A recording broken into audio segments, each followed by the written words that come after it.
because when we'll talk about security, so how actually networks work, we need to take a look. That is very, very important. After taking a look, then we can go for different type of cyber attacks that is possible, and how things are being defended in a network. Okay, so one by one we'll take a look. So we'll first talk about usable computer networks.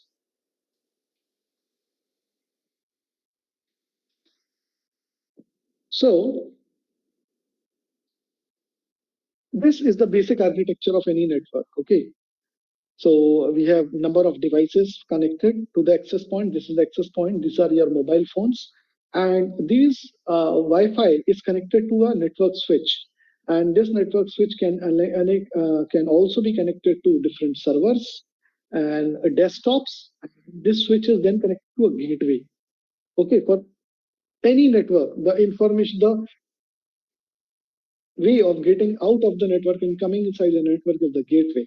And then there are routers, n number of routers by which things are communicating. So this is the actual network. Any network, whether you are connected or I am connected, every network follows this architecture only. This is whether you are at home, whether you are at office, whether you are at college, whether you are at institute, whether you are at railway station, airport, anywhere, same architecture is being followed. Nowhere you will find any different architecture. So usually what we study is OSI model for computer networks, but in computers, OSI is just a reference model. But the model which is being installed or really followed practically is TCP/IP model. Okay, so there are different 4 layers in TCP/IP model, and we'll take a look. So, and different cabling techniques. I'm skipping this because these are of no use for our syllabus. First, we'll take a look on physical address, that is known as MAC address. Okay, why MAC addresses are very unique in a network and identified in a network. So if I'll open my machine, so hopefully my machine is visible. I'll open my virtual machine.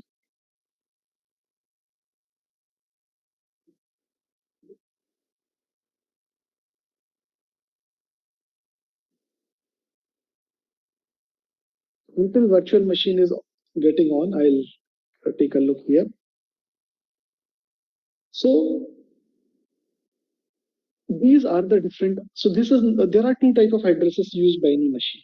One is physical address, another one is logical address. Okay, so here at this layer is the physical address, at this layer it is logical address. Physical address is also known as, which is at this layer, is known as MAC address. At this layer, the address which is known as logical address, known as IP address. Okay, and at transport layer you have ports. So 3 important things which are in each layer, these 3 layers. Here it is MAC address, here it is IP address, and here it is ports. And above, these are the applications which we all users use. Okay, so we'll take a look one by one. So these MAC address, the physical address, has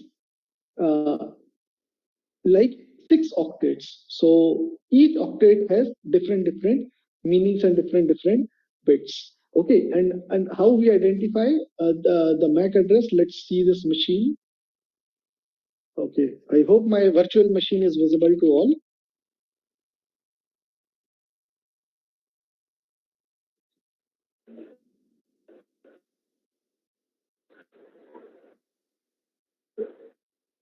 Is the virtual machine visible? Yes, sir.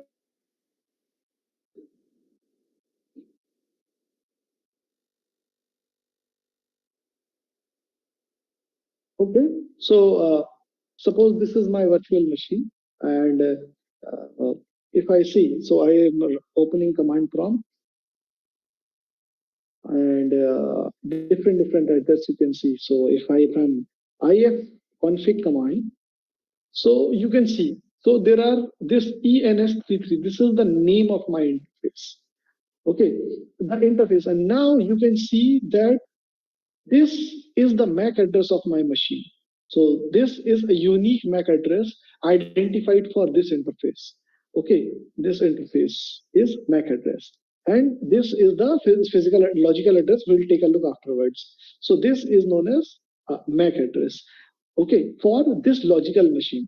Now, if I want to check what is the configuration, what is the utilization of my MAC address, I can see. So now, there is one website known as macaddress.io from which I can get what about all information about my machine. Okay.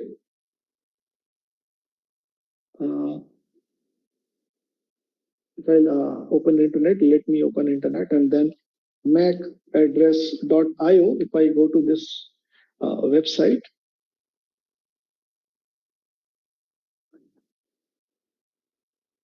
and now if I put the information of my MAC address, I'll copy this MAC address and I'll paste. So the information is now can be visible about my MAC address. So see, this prefix, this is now identified that the vendor which made my MAC address is VMware. So why this is VMware? Because you can see this is not a physically made MAC address, but it's a MAC address of my virtual machine. Okay, I'm inside my virtual machine. So this virtual machine is inside VMware. Okay, and VMware has made this MAC address by itself for my virtual machine. But this website has clearly identified that VMware is the this. Okay, and the address of the company is also, and all such information is the end address, this is the start address, what is the prefix of the address, vendor information, and all such information is available. And is it registered? Yes, this block is registered. What is the start address? What is the block size? Country code where this address is registered, and so much information about this is available. So this is for my logical machine.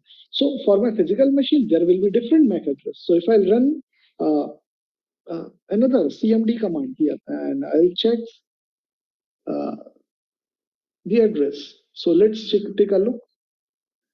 So if I run in Windows, I run ipconfig. So there, yes, it is visible. So here, this adapter. Now this is my MAC address. So one question. Pardon? Hello. Sir, if we can identify any MAC address of any other system, can we locate where it is yes. We can identify this because so each MAC address needs to be registered. Using the same way? Yes. Whether it is your MAC address, my MAC address, any MAC address can be identified, where it is registered and all such information. So using MAC address only, a hacker can get so much information about your device.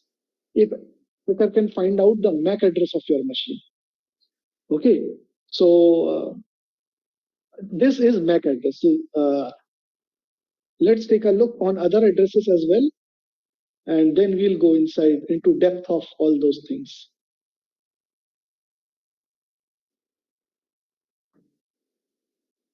So this was MAC address. So each bit has its perfect meaning. So the website has decoded the meaning of these bits and then identified the MAC address information. Next comes the IP address. IP address is known as logical address. Okay, so if I'll open again this virtual machine and I'll open this. So this is my IP address. Okay, so this information is represented in the form of a.b.c.d, where each value A, B, C, and D. Suppose this is A, 192 is A, 168 is B, 85 is C, 129 is D. This A, B, C, D, these value can range from 0 to 255. It can be anything between 0 to 255.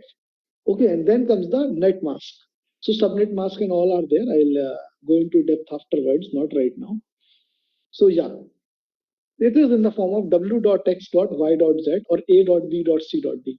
So different classes of IP address can be identified using this. If it is of class A, the value of W, everything is identified by W only. If W is between 1 to 126, this means this is of class E. 128 to 191 is of class B, 192 to 223 is of class C, 224 to 239 is of class D, and 240 to 254 is for class E. We people, general people, uses class A, B, and C only, whereas class D is reserved for military purpose. Only any military of any country or military network or secure any defense sector of any country uses the IP address of these ranges. We are not allowed to use these range. Whereas class E is still reserved for future use, and no one uses it. Okay, so anywhere, whether it is your PC in your city, my PC in my city, you can find IP address only in class A, B, and C only. No other IP addresses are possible.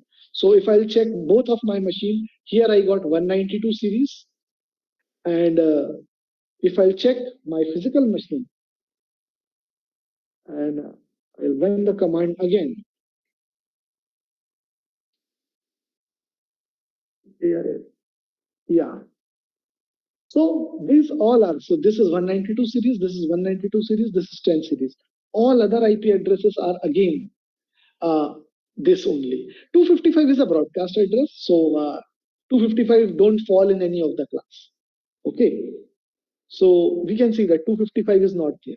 Even 127 is not there.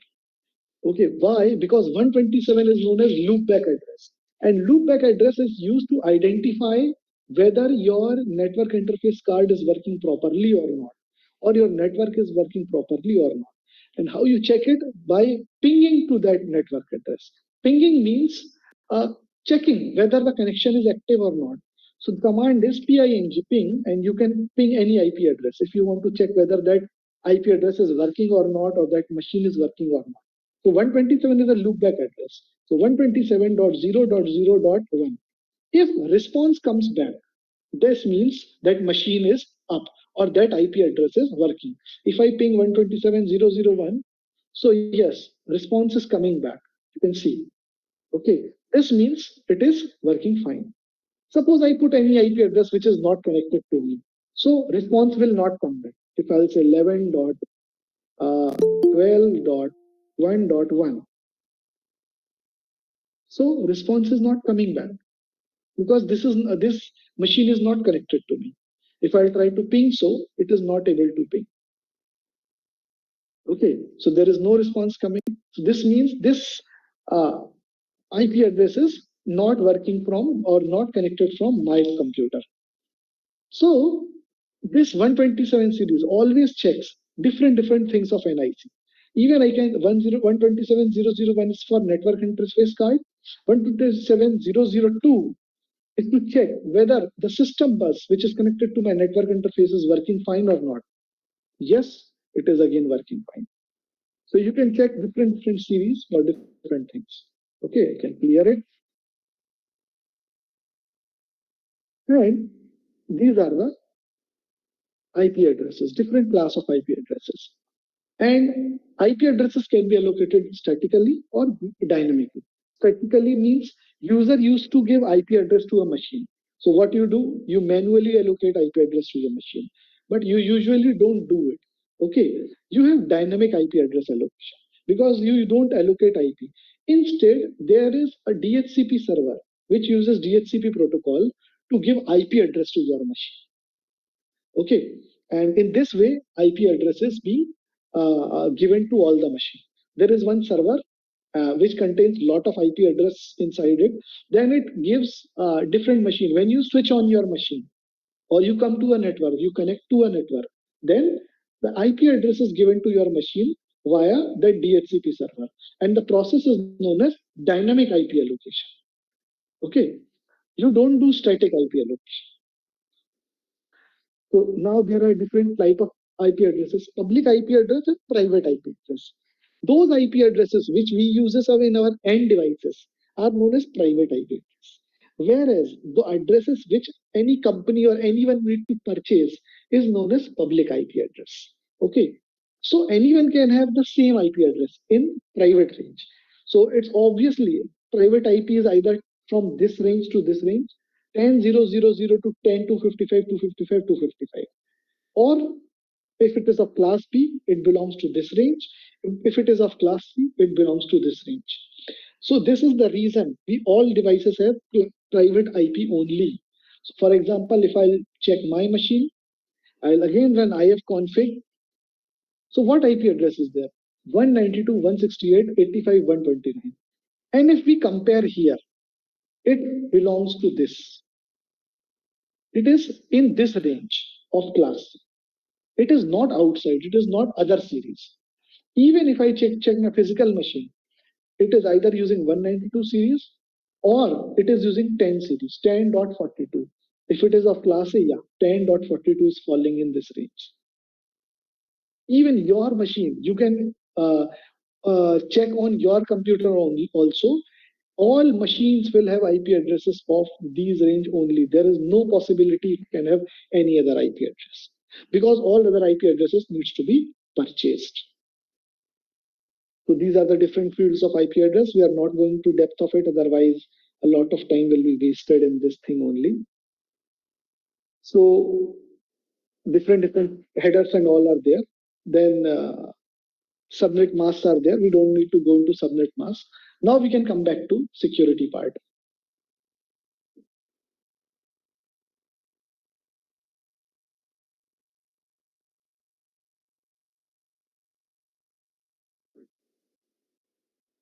Okay. Now we'll talk about network sniffers. Network sniffing is a technique by which anyone, either a security specialist or a hacker, both blue team and red team, utilizes this software. Sniffing packet means if you are communicating, if A is communicating to B, then A sends the information in the form of packet to B. Okay. So if you want, if anyone is there in between A and B, then can get the information what A is sending to B. This copying of information is known as sniffing. Okay, and how we do it? There are different tools we use it, and most widely used tool is known as Wireshark. Okay, so suppose if I'll run Wireshark here, so sudo Wireshark, I think.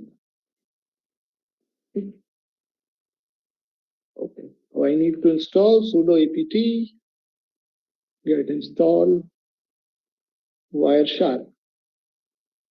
So it will be installed. So basically what this software does, it is most widely used software to analyze or sniff any kind of network information. Okay, so even if you are connected to a wired environment or wireless environment, it can sniff the information out of it. So currently I will sniff information just for education purpose. I will sniff information only of this PC. Okay, and see and show you the information that how things are being processed and all, and how things are being taken care. So it is now installed. So now I can run Wireshark. So it will start. Yeah. So this is Wireshark. So what it does, it sniffs. Now you need. This is the interface of Wireshark. So these are different interfaces. Okay. So you need to select that interface from which you are connected to internet. Okay. Right now, I am connected to internet via this ENS33 interface. Why ENS33? If I'll open another terminal and I do ifconfig. So see, my internet is this ENS33. My interface name is ENS33, and the same name ENS33 is found here. Okay. Now if I'll do double click here, it will start capturing packets. Okay, so see, different information is being captured. So right now, two packets are captured. NTP for network time protocol. These are the ARP packets. and so on. So the importance of this tool lies on the knowledge how you are good with networks, computer networks. So I'm using Dropbox also. So see, Dropbox is installed here, this Dropbox. So since Dropbox is installed here, Dropbox-based packets are also captured. Okay, and all such information is being captured, and I can find out the different information from this. Like if I select one of the, I stop sniffing. Even if I want to ping, if I'll ping some network, then ping packets will also come. So if I'll start ping here, ping www.google.com.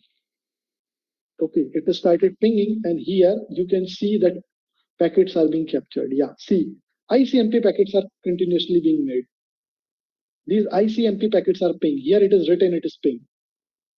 All ping packets are being captured. Okay, so if I'll stop ping here, okay, I'll stop ping. Now you will not find any more ICMP packets. Now it's stopped. Okay, so it is capturing packets in a live network, and you can read the information from it. Suppose from Dropbox, see, I have Dropbox. So now, if my screen is visible to you all, then you can see that if I open this, just a minute. Yeah, this. Uh, so I told you that we don't use OSI model. What we use TCP/IP model, and OSI model has 7 layers, whereas TCP/IP model has 5 layers. So you can see all 5 layers here. So here is the physical layer, then this is network interface layer, then internet layer, then transport layer, and then application layer. Okay, so here, so this is, here you can find Ethernet. Here, see, this is the destination MAC address of the destination of this packet, source MAC, which is the MAC address of my machine. It can be found here. So even if attacker is sniffing the packets, attacker can get the information of your MAC address. Okay, and then IP address. IP address can also be read. That if I open this, this is the source IP address 192.168.85.1. Is it the same IP address of my machine?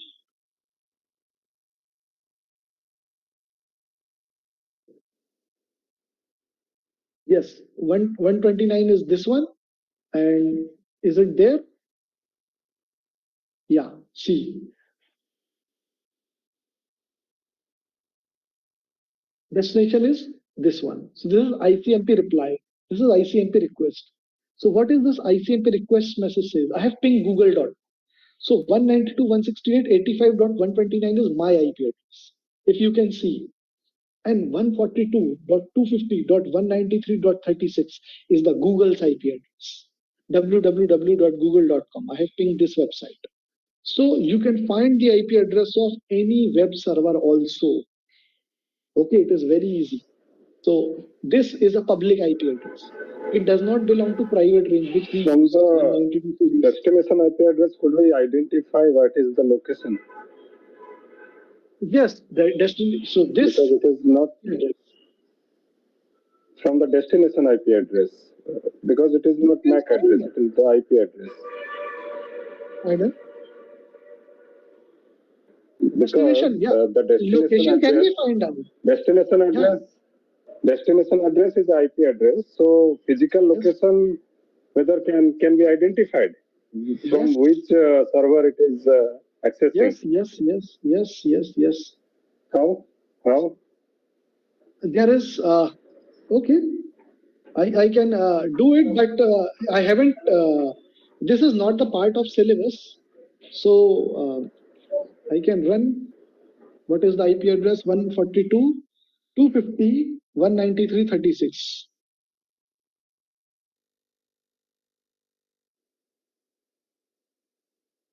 142. What is the IP address? 250.193.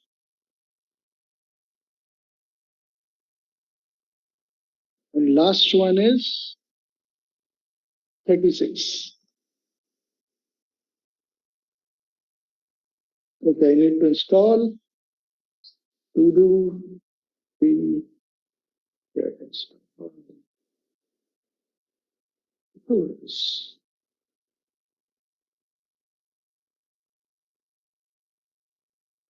So I'm using a reverse DNS. Okay. So probably if you know reverse DNS, then only you can use it. Yes. So when I do, yes, this is the whole information. I can get lot of information. This is the net name of Google LLC. This IP is registered for this, and location is city. This address is also there. 1600 MP Theatre Parkway. City is Mountain View, state, and all such information. There are many information. I have just extracted few of the information. I can extract more information, but right now I am not extracting because this is not my job.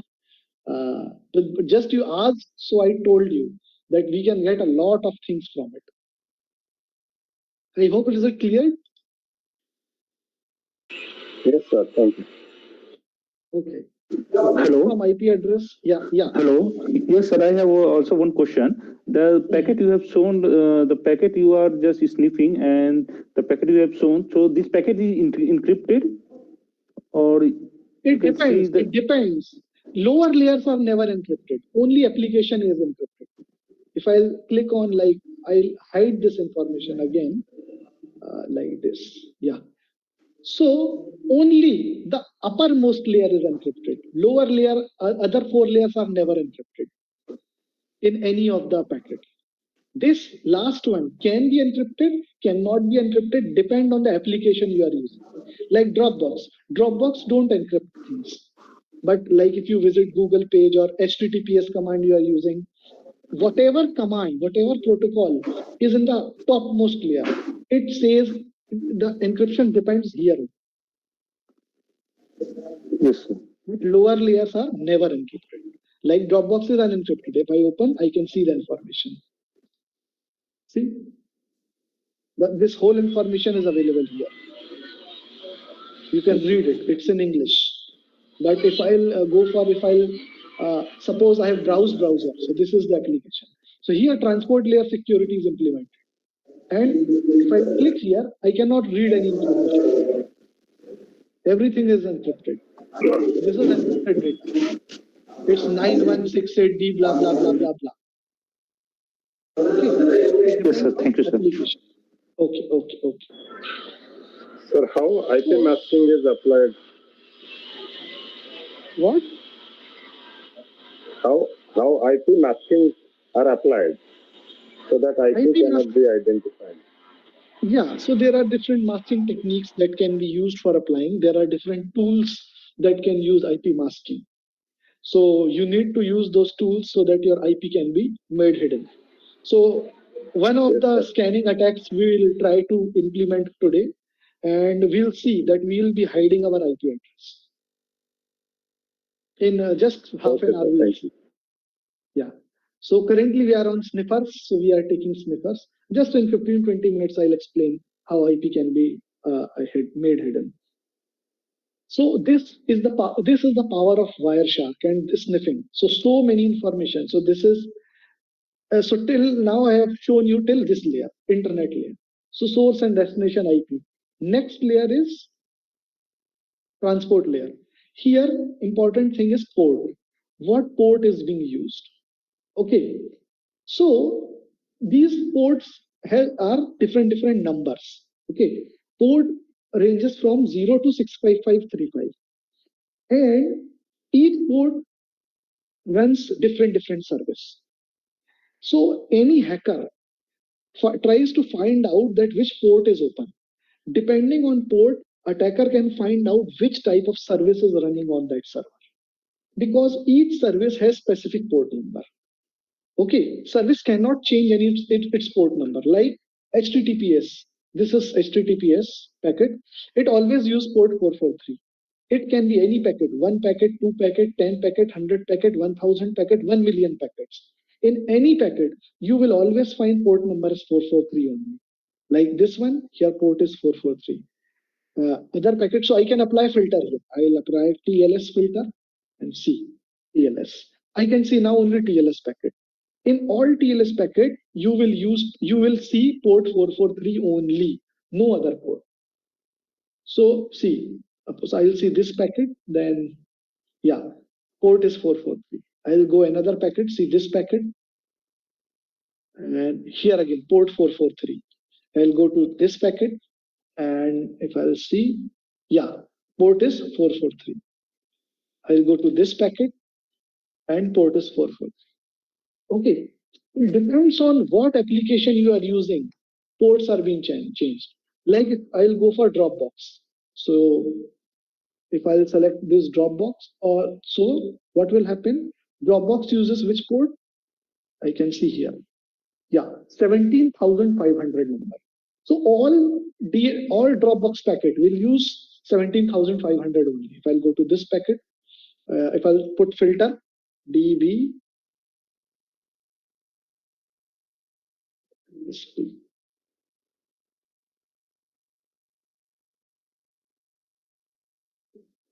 this,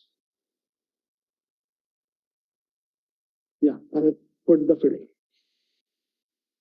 If I select any of the packet, all will use 17,500 only. This one. I'm changing packet, but ports are remaining same. So this information is very, very useful for hackers. If a hacker can get information which port is open, so why this information is important? Because in computer there can be many services running, and there are 10,000 or 100,000 type of attacks. But all attacks cannot be launched on anything. If attack is designed for Dropbox, that attack will only work if your Dropbox port is open. If any attack that is possible for HTTPS server or web services, then if web server port is not open, 443 is not open, attack will not work for sure. Because computer will not identify those packets. It will drop it. Oh, I don't know, I will drop. It's like computer science teachers are taking class and mechanical students are trying to enter the class. So faculty will not entertain. Okay.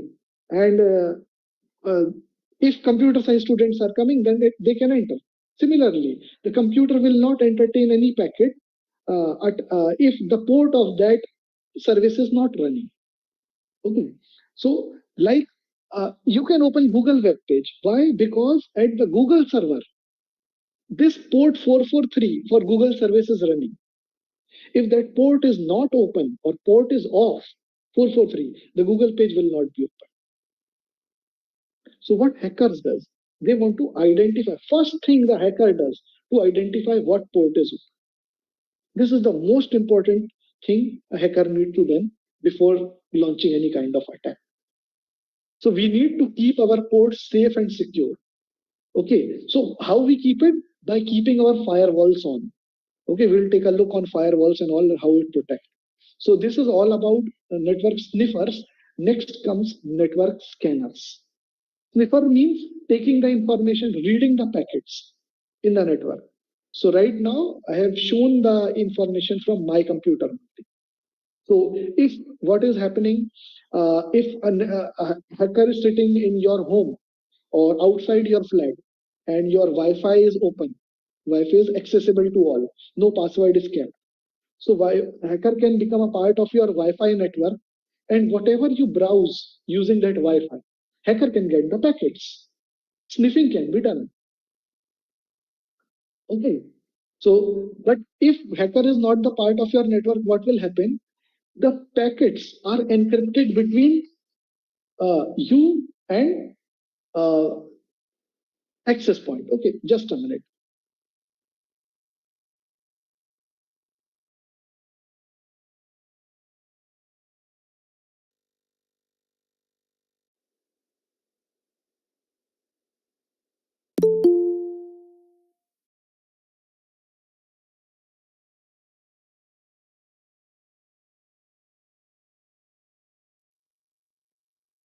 Okay. So this was network scanners. Next comes the sniffers. These are the sniffers, and see how powerful sniffers are. Okay, and they can sniff the information in any network. Hackers use these things a lot. So this is the also when this tool, this Wireshark can be used by red team also and blue team also. So for red team, I have shown it. For blue team also it is important. If some kind of attack is being going in a network, attack packets will also be visible. Okay, and if some attack packet is coming, a security analyst can find out the IP addresses and MAC address of the attacker. And all such information, what type of attack has been done by analyzing the whatever is inside the packet. Okay, so this tool is very widely used. I'm not going to depth of it. I have just touched the base of this tool. There are thousands of things that can be done using this tool. I'm not going to depth of it because taking a lecture on this tool only will take at least 10 to 12 hours to me. So I'm just covering basics of it. So this is network sniffers. Next comes the network scanner. Network scanner is a red team tool. Like this network sniffer, it's a red team tool and blue team tool. But network scanner, the next tool which we are taking a look on, that is a red team. So let's take a look on network scanner. So what is network scanners? So they are the first step of vulnerability detection. So attacker used to perform network scanning to identify what is the entry gateway to your machine or your server. So what it does IP address identification, find vulnerable ports, that is the open ports. In total, they identify socket. Socket is the combination of IP address and port. And once both information is known, attacker can make entry to your machine. Just a minute. I have one thing. कहाँ पे sign करना है?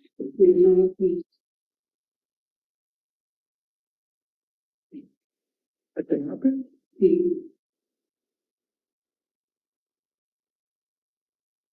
बस एक ही sign है. हाँ.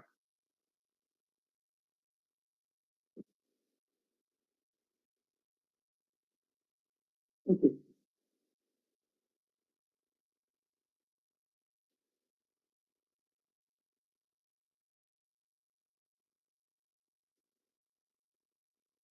So socket is used for connecting any data.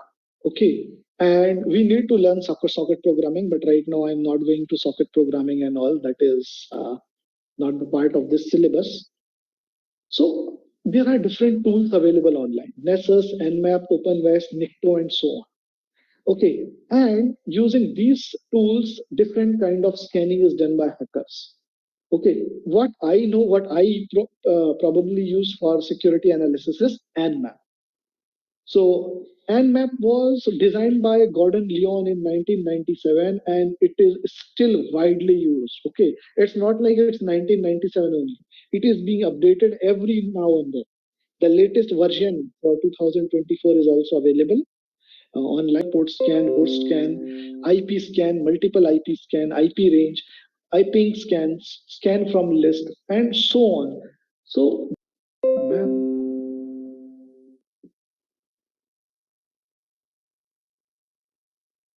it's simple 26 MB software.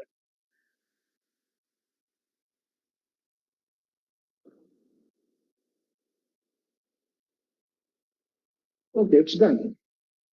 Now, if I see if it is installed or not, I can see, yes, it is installed. Now, this is how it is run. So Nmap is a network exploration tool for security and port scanner. So it has the description and all such things of Nmap and what it is used for, security auditing and network exploration it is used. And there are different kinds of scan we do. Okay, to find out what type of ports are open. Attacker use this or only. Okay, so for any website it can do. Right now I am telling you and I am doing it. Okay, my IP I have made protected and I'm doing on a controlled environment. So I can do it. So if you try to do this type of thing, you maybe get caught. Okay, so don't try it by yourself. Otherwise, it will be problem for you. But I am trying in a controlled environment. I have all kinds of setup ready. My machine is ready.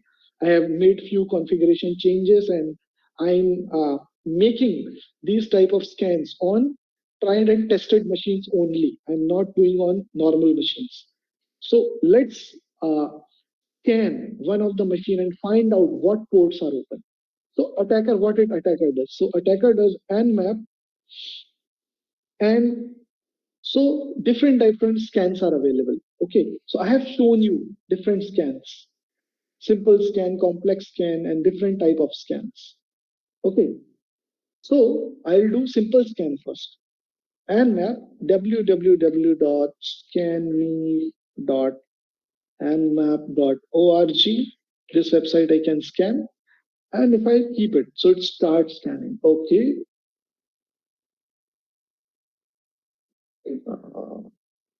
Why it is not running?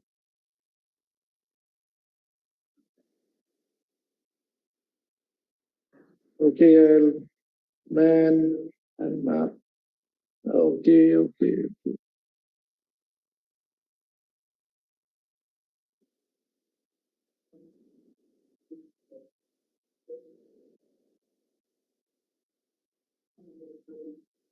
Okay, I can now run.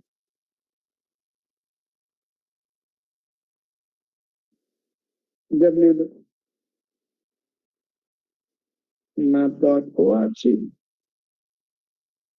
Okay.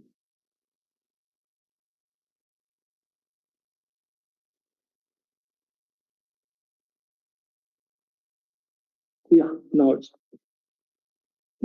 it will scan this machine. So see, it will scan so far.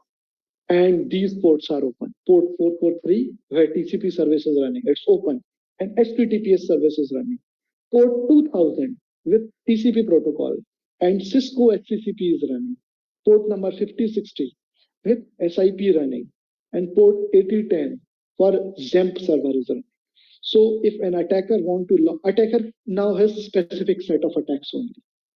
If the attack is based on HTTPS protocol, then only then attack can be launched. It's not like you can launch any kind of attack haphazardly. That will not work. Now, the set of attacks which are possible for these services can be launched on this website. Okay, so this is a scan on this website. But if I haven't, so if I'm scanning this, what is happening? My IP address can go to that server and I can get caught. But I have made arrangements like that, and this website is allowing me to test.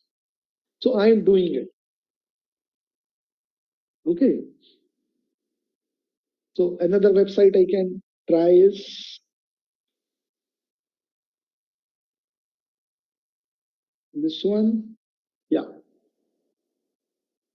I can scan again. So here also 4 services are active. So it depends on what services are active and what machine. So you can do that. Instead of using the name, if you know the IP address, you can scan the IP addresses also. Okay. So if I can do nmap, suppose in my local area network, if machine with IP address 10.10.10.10 is there, I can scan it in my local area network and find out the information. Okay, so instead of going to the internet, I can do a local scanning and find out what such information is available. It may happen none of the ports may be open, or some ports are open. So it is trying scanning and do it. But remember, scanning is very noisy.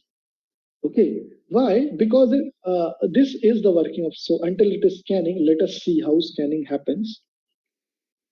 So these are the different type of scan. Simple scan, which is very noisy. Any security system can detect it. Hackers don't use it very often. So if you want to do port scan, like to find service which only related to ports, which ports are open, then you do port scan. Now, if you don't want to scan all ports, because every time what scanning you do on different port, so scanning is done like there are total 65536 ports in any machine. So scanning will be done on like port 1, then port 2, then port 3, then port 4, and so on. So every time you scan one port, your information is getting logged on other machine. So what happening? So if you scan so frequently, then a lot of you will find like, okay, this machine is trying to scan me a lot. Now your IP will be identified and blacklisted.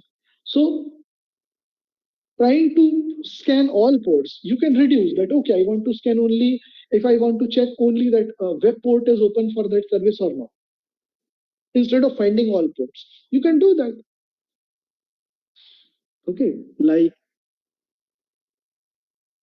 now, like I have checked for 10, 10, 10, 10. These three services are open on that server. Now, if I want to check for particular service, like nmap.org and port -p, that is port 443 only. I need to check whether this port is open or not. Yes, I have checked, and yes, this port is open. Now, this is very sneaky. Why I have checked only one port? I don't need to check. I want if an attacker want to launch attack on this particular port, then this is possible. So this is the identification of port using nmap. So this is very, very useful by attackers. So this is port scan. Then host scan can also be done. I have done host scan. So using any website, you can scan any website. Then ping scan is there, scan from list. Like if you have list of 100 users, you find out that, okay, among these 100 users, attacker want to launch any attack. Then attacker will put the name, IP addresses on the list, and from that list, scanning will be done. Okay. Then service scan. Service scan is used to find what kinds of extra services are available. Okay. So -sv is the command for that. So if I want to go for that, so nmap -sv to check the service, and I'll check. So I'll identify what type of services are running. Not just the ports, but the elaborative information will be given on. So scanning is happening, and now it is based on service. So attacker use such information to find out that what is the entry point to a machine. And if the firewall are properly working in your machines, then this kind of scanning is not going to affect your PC. Okay, so why? Yeah, so see, service information is done. Yeah, so these type of services are running. TCP wrapped services are going on. So if you are working in this field, security or network field, then you may know the service TCP wrapped. Otherwise, you can leave it for. Okay, so this is not giving port service, a port, what are the ports are open, just ports, but what services are running over it. Okay, so another information, the final information that can be extracted using nmap is OS detection. Why?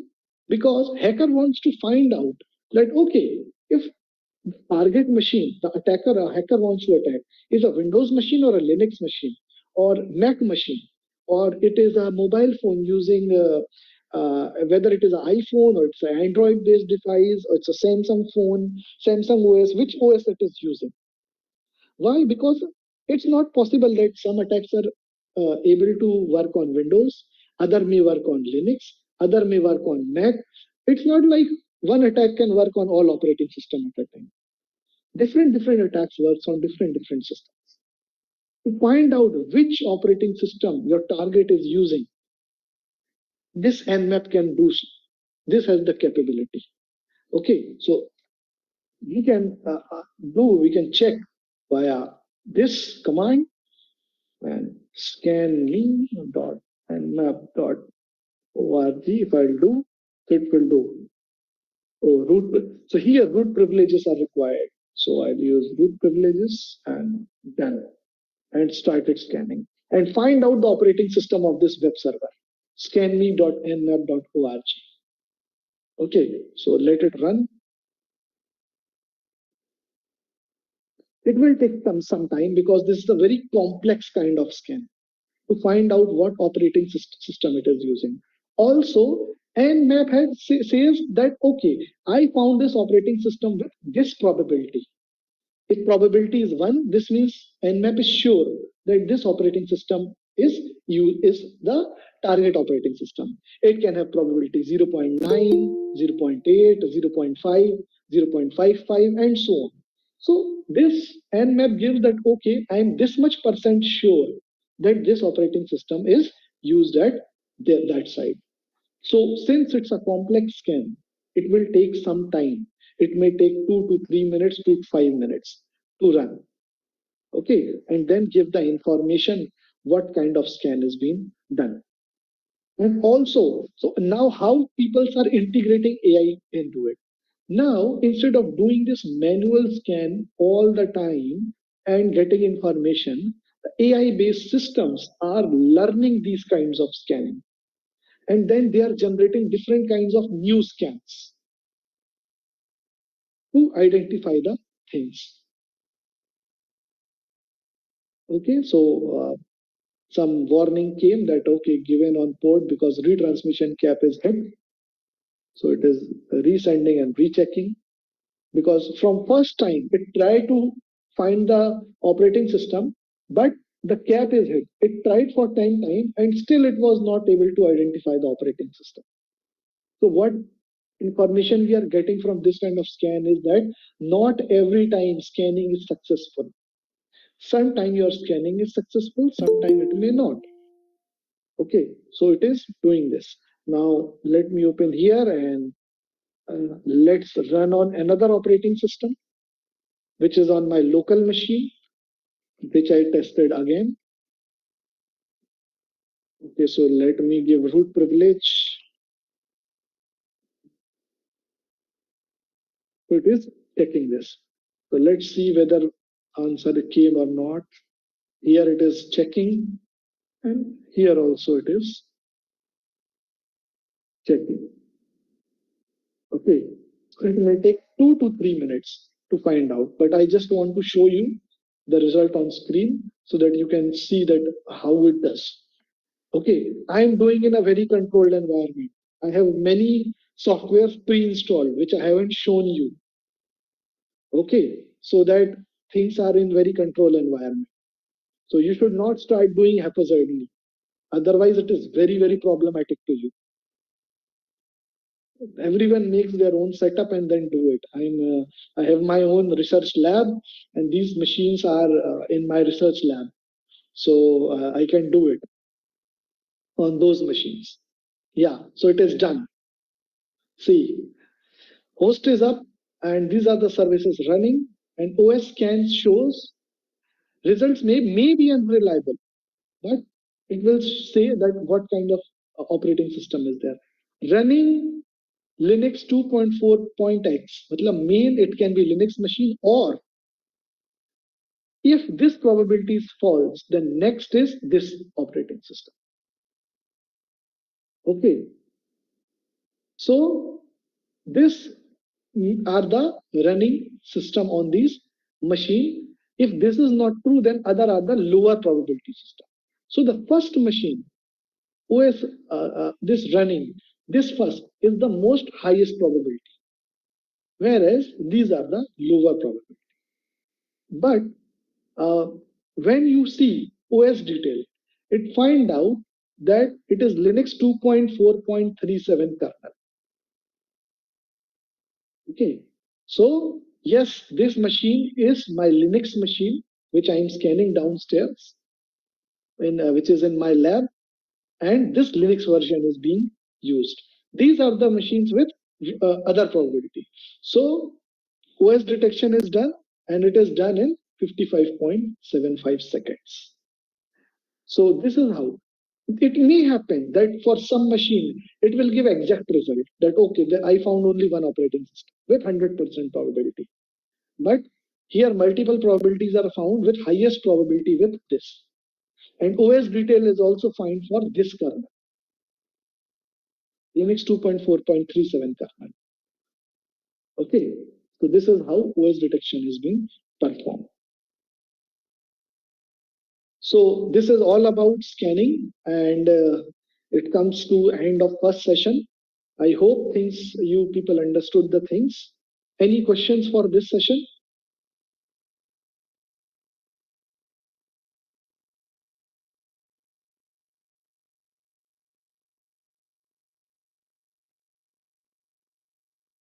Okay.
So, hello all. Let's start the second session for blue team and red team. So, till now we took a look how attackers perform network sniffing and network scanning, and see how many information they can extract just by sniffing and scanning. Let's take a look on another topic, very crucial and important topic: how attackers create their own crafted network packets. Because for launching any kind of attack, different kinds of malformed packets needs to be created, and how it is done. So one very small example, I'll show you how things are done, and let's take a look. So let me share my screen.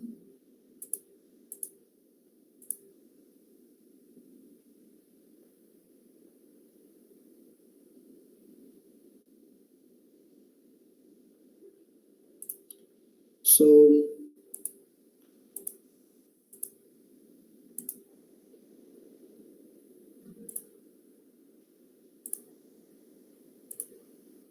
yeah, so this is my virtual machine, and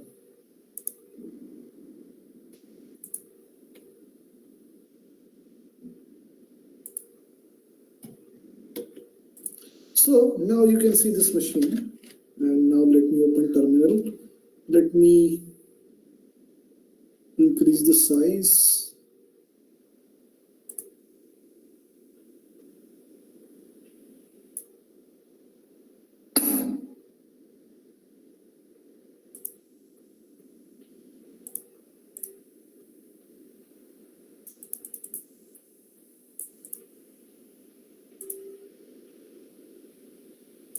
Okay, so now it is font is increased.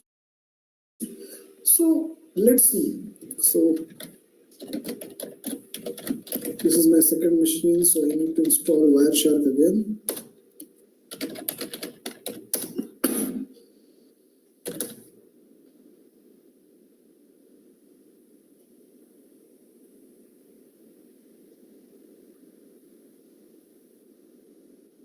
It will take time, so we don't need to wait for it. Let's go back to lecture.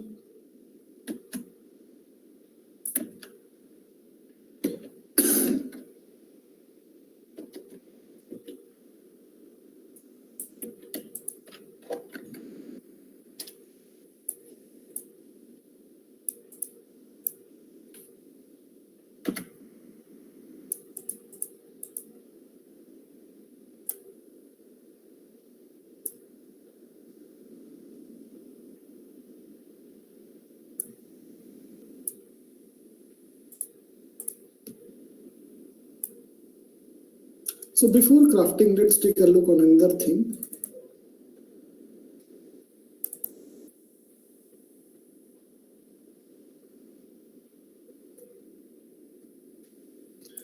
So this is one of the very popular attack I want to discuss before we go with packet crafting. So this is DHCP starvation attack, and induced DHCP starvation attack we will take a look. So DHCP is dynamic host configuration protocol, and the working is shown in the following figure. So I already told that we don't allocate IP to our PCs by ourselves, but there is one DHCP server which gives IP to our machines. Okay, so how it works? A DHCP server is there and a DHCP client. DHCP client means any machine who have just powered on and wants an IP address. So what happens? So client broadcasts a DHCP discover message. Okay, so after client sends this information, then the server unicast a DHCP offer message to offer an IP address to a client. Okay, so after that, the client broadcasts a DHCP request message to accept the offered IP, and then server unicast a DHCP ACK message to supply additional network configuration information back to the client. Okay, so this is the genuine working of DHCP, and let's see how this classical DHCP starvation attack works and what is this kind of attack. So it's a type of denial of service attack. Okay, Attack happens on DHCP server, and the aim of the attacker is to deplete the pool of IP address. Okay, so once the attacker completely eats up the pool of IP address of DHCP server, then any other genuine person who comes into a network will not get IP address and will never be able to connect to internet. Okay, so it will be like dumb machine without able to connect to internet. So consider this scenario. So malicious client means attacker, and other clients means other normal machines, and there is one DHCP server. Okay, so all the genuine IP addresses of the machines are written over these machines. Okay, now malicious client wants to launch a DHCP starvation attack. So how it happens? First, attackers sends a DHCP discover message using a spoofed random MAC address. Okay, so this is what is the MAC address of hacker? 180373 A1 B2 and C3. But attacker craft a DHCP discover message saying that my source address is AAAAA, but actually its MAC address is 180373 A1 B2 and C3. And destination MAC address is a broadcast MAC address. Source IP is not known because it requires an IP address, and destination IP is a broadcast IP address. So it is sent to all. So after sending that, DHCP server will come to know that, okay, I received a DHCP discover message. Let me check the pool of available IP address. So it is configured with pool of IP address. So what is the pool right now? This pool status, current status is that 10.200.1.2 is given to this machine. 10.200.1.3 is given to this machine because mapping is there, IP to MAC, IP to MAC, IP to MAC. So this IP and this MAC entry is there, this IP and this MAC entry is there, this IP and this MAC entry is there. But attacker launched attack by spoofing a new IP address. So how it is done? That this malicious unicast message came with this source MAC and destination MAC. So now what will happen? Okay, so it will going to offer an IP address that, okay, 1.2 is there, 3 is there, 4 is there to these PC. 1.5 is empty with me. So let me allocate the new client with IP address 1.5. So it will get that, okay, one IP is offered to me for AAA. Now I should broadcast a DHCP request for the offered IP address. Okay, so it is sending a request again. Okay, so what will happen? I received a DHCP request message for 10.200.1.5. Let me unicast a DHCP ACK message back to the client that, okay, I am giving you 10.200.1.5. So once it sends, then an entry is made in the pool. The 10.200.1.5 is given to AAAA MAC address. But in reality, you can see there is no MAC address with name AAAA. This MAC address is created by creating a fake packet or crafting a spoofed packet with spoofed MAC to this DHCP server. And DHCP server is allocating a MAC address to this IP address. Okay. So now what will happen? That, okay, I ate up one IP address. Now I should send another DHCP message with next random MAC address. So now it sends with BBB address. So whatever is done with this AAA address, the same cycle is repeated for this BBB MAC address. Okay, so since 1.5 is 2 is allocated, 3 is allocated, 4 is allocated, 5 is allocated, 6 is remaining.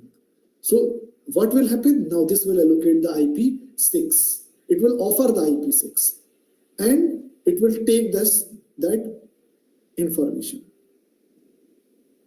And since it will take, this machine will take 1.6, it will make entry for 1.6. Again, now what MAC address is allocated this IP address? BBBBBB. But in this network, there is no IP address like a MAC address like this. This real IP address is allocated to a spoofed MAC address. And this is being allocated.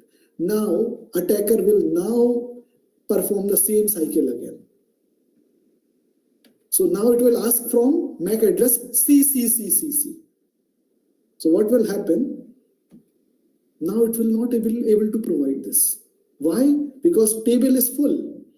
It has created all entries, and all our PCs are getting IP addresses, and fake MAC address, that is spoofed MAC address, also got the IP address, and now IP is full. And what has happened? Now it cannot give any IP address, more IP addresses to the PCs. And now in this manner, DHCP server stop offering IP address. This means starving successful. Now, if a genuine client, suppose a normal person, opens the computer and try for IP address, okay, and ask the server, give me the IP address. But server will check the pool of IP address, but find out it is full. Now the new client will not get IP address.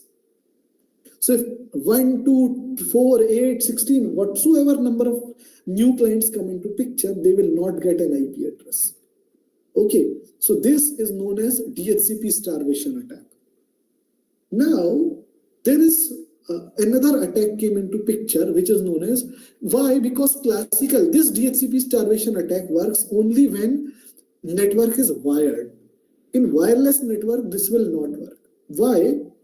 Because if any malicious client tries to send a spoof IP address using this access point, it will not go.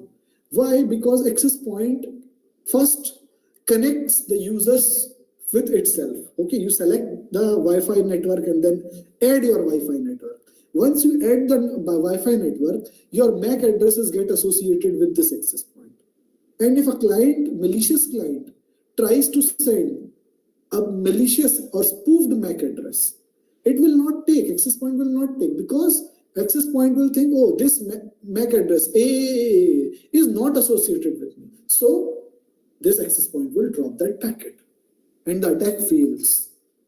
Okay, so this is the reason this attack will not work in wireless network. So another attack has been proposed to keep this a DHCP starvation attack in wireless network as well. This attack is known as induced DHCP starvation attack. Okay, so we in our lab has proposed this attack in 2017 actually, when we were doing PhD, and in our research lab we have created this attack, and research paper is available online. So what this attack says, again similar situation is there, but wireless network is there instead of a wired network. So malicious client is sitting here, and DHCP client, what a new machine when comes into picture, suppose this is a normal scenario. Now when a new machine comes, so it will say that, okay, I'm a new machine, I need an IP address.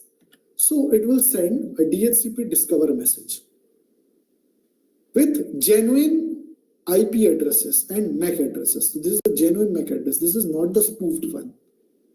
So what will happen?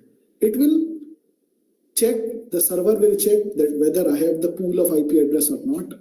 Yes, 2 and 3 are allocated to these two machines, but IP address 1.4 is empty. So what it will do? It will allocate that, okay, so please take this IP address 1.4. So it will unicast this DHCP offer message back to the client. Okay, so it sends back. So 1.4, it will say, okay, 1.4 is allocated to me. Now I have been offered IP address. Now I should broadcast DHCP request message to the offered IP address. Okay, so it will broadcast that, okay, this has been broadcast. Now, after being broadcasting, what is happening? This broadcast also goes to malicious client. So what now in this point, malicious client will do a mischief that, no, not at this point, it will hold. So once it will do this 1.4 request, it makes an entry for this user. So attacker waits till entry is being made. Okay, after entry is made, so now I received a DHCP ACK message. Now I should check if the allotted IP is already in use or not. So how it will check? It will do an ARP request. Okay, ARP request means I have who IP address is this? Tell your MAC address. So now malicious client will send an ARP response that I have this IP address. So it will send this ARP packet. Okay. Now my MAC address is 18.03.17 A1 B2 and C5. Now since it's a unicast message, it is sent only to DHCP client. So this is how it is being sent. So it will come to know that, okay, someone is already using 10.200 1.4, which is allocated to me. No, I should not use it. I should decline it. I must broadcast a DHCP decline message to refuse the allotted IP address. So it will send a DHCP decline message. So once a DHCP decline message is sent, this IP address 10.200 1.4 is now made unavailable. Okay, so it is now made unavailable. Now, since this new client didn't got the IP address, it will again ask for IP address. Why? Because previous IP address is declined. Now it will again ask the IP address, and the genuine procedure of giving IP address continues. 2, 3, 4 is 2 and 3 are allocated. 4 is unavailable. So what is the next IP address available? That is 1.5. Now it will send 1.5 to DHCP client. It will take the IP address. Just a minute.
Okay, so let's continue. So next IP it want to offer is 1.5. Now 1.5 will be allocated to this. The same procedure is repeated. Okay, after getting, so 1.5 is now allocated to this one. Now after allocating, again DHCP client will check that if this allocated IP is available with all or not. ARP request. Now when ARP request does, malicious client again sends an ARP reply that I have this IP address. So again, these ARP reply are the fake ARP reply created maliciously. Okay, so when this is sent to this genuine client, it will think, okay, another computer is having address 1.5. Then why it is allocated to me? So I must decline this message. So again, DHCP decline is sent to this server, and once DHCP decline is sent, this is again made not available. Now the process is repeated again, like 4, like 5. The same is allocated, same repeats for 6. 6 is first allocated in the same manner. Once the 6 is allocated, then what happens? It will again check if anyone is having 1.6. Again, malicious client will say with false ARP packet that I have this IP address with a unicast. So what will happen? It will again refuse, and again it is made not available.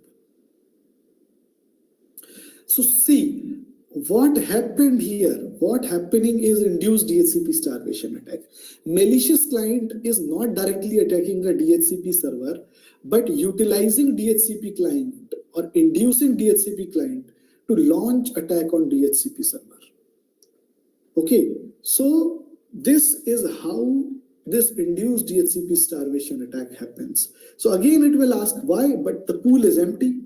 Now, once pool is empty, it again asks for IP address. It will not be able to give any IP address because pool is full with not available. Okay. And now what is happening? The induced DHCP starvation attack is now successful. Okay. So this is how induced DHCP starvation attack works. So I hope this starvation and induced DHCP starvation attack is clear to all. If anyone has any question, he or she can ask. In the meantime, I can check.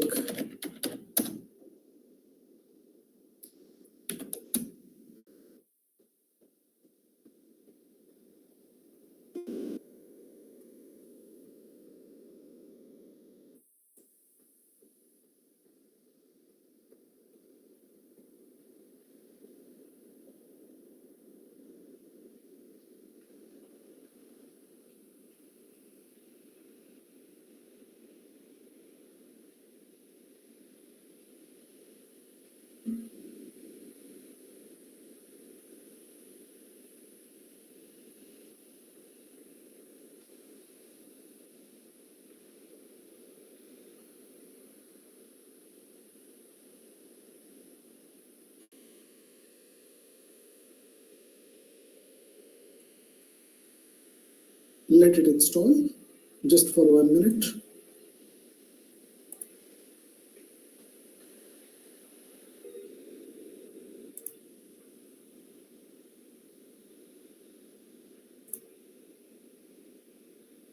Yeah, it is now installed. Let me install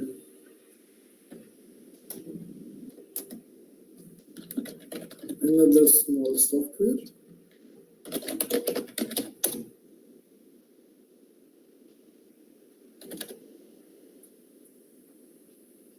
So we have seen how it is installed.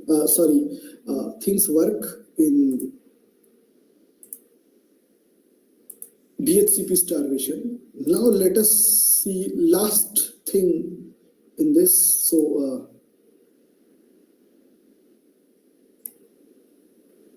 now let us go to blue team software, which is known as firewall.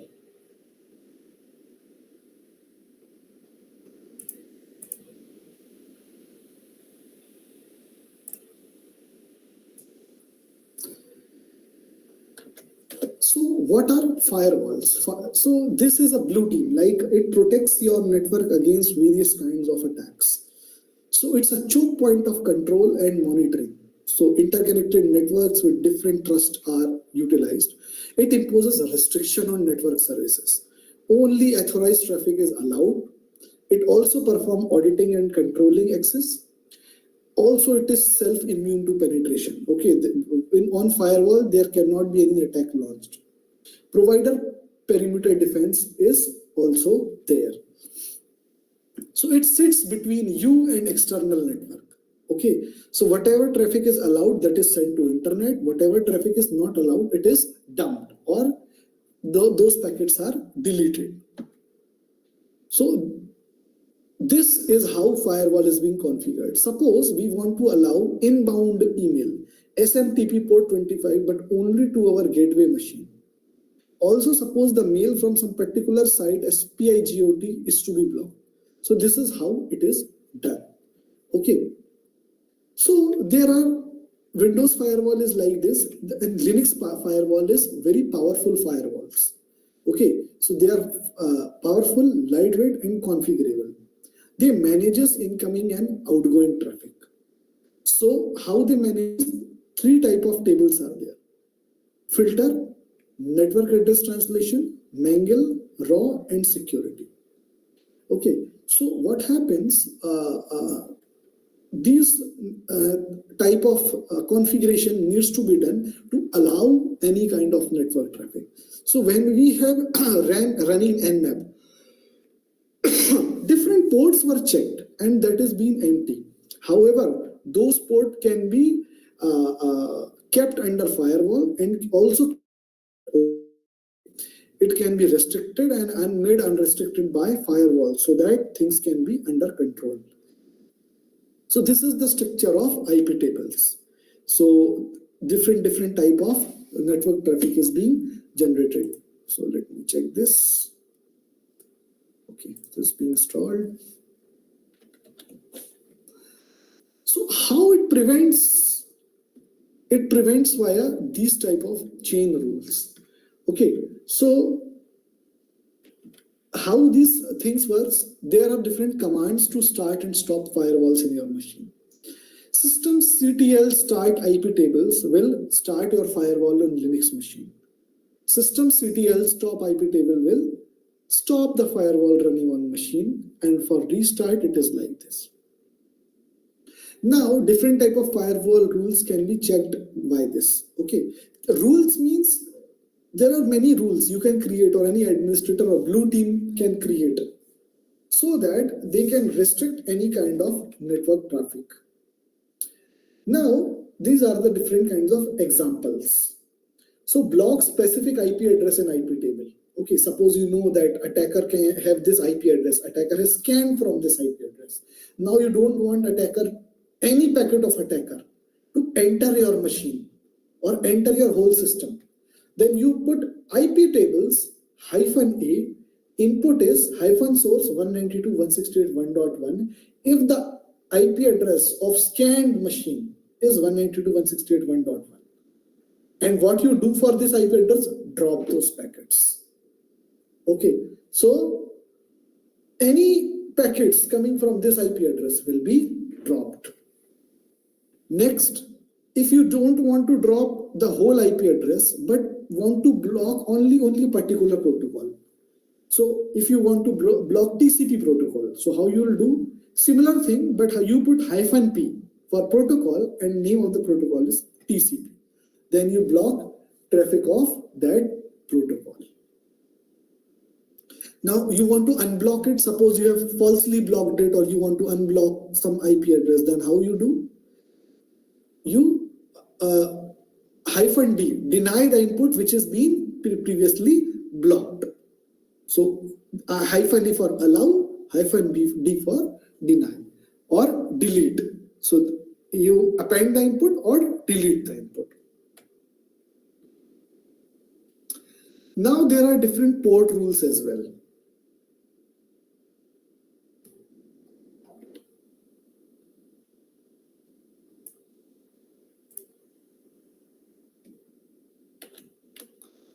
You want to block some IP tables firewall with some rules are these.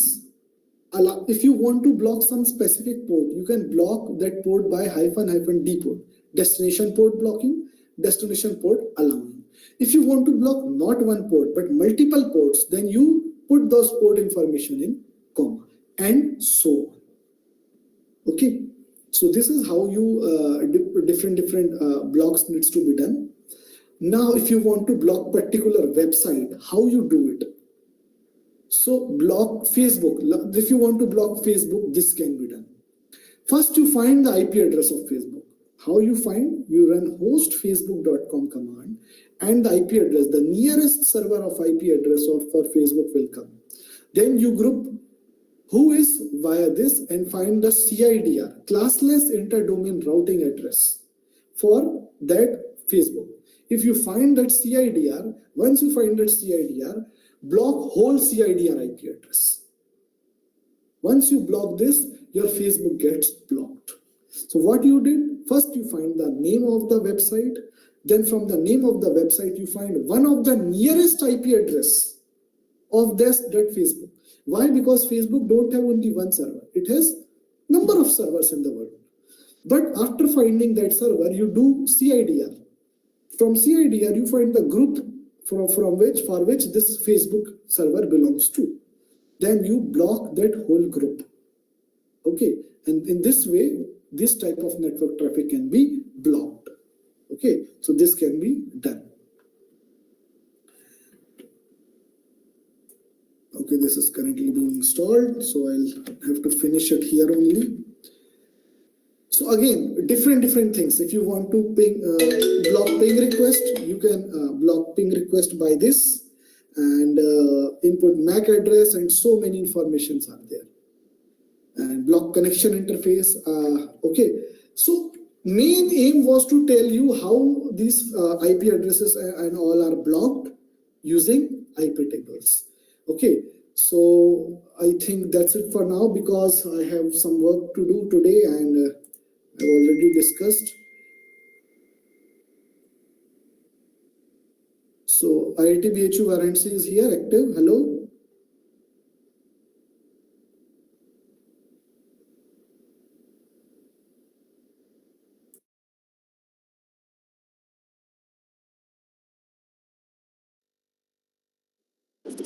Hello. हाँ जी, TLC से जी। मैंने श्याम कमल sir से बात करी थी कि मेरे को थोड़ा लीव करना है जल्दी आज सेकेंड डे के लिए। हाँ, तो मैंने इसलिए जल्दी शुरुआत करने बोला था। तो आई थिंक मेरे तरफ से पूरा आज का भी सिलेबस सेकेंड डे का क्लियर हो चुका है। If anyone has any doubt they can ask, otherwise I can leave.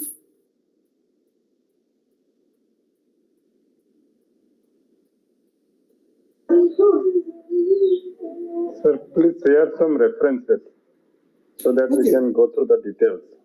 Okay, I will share. Okay. Thank you.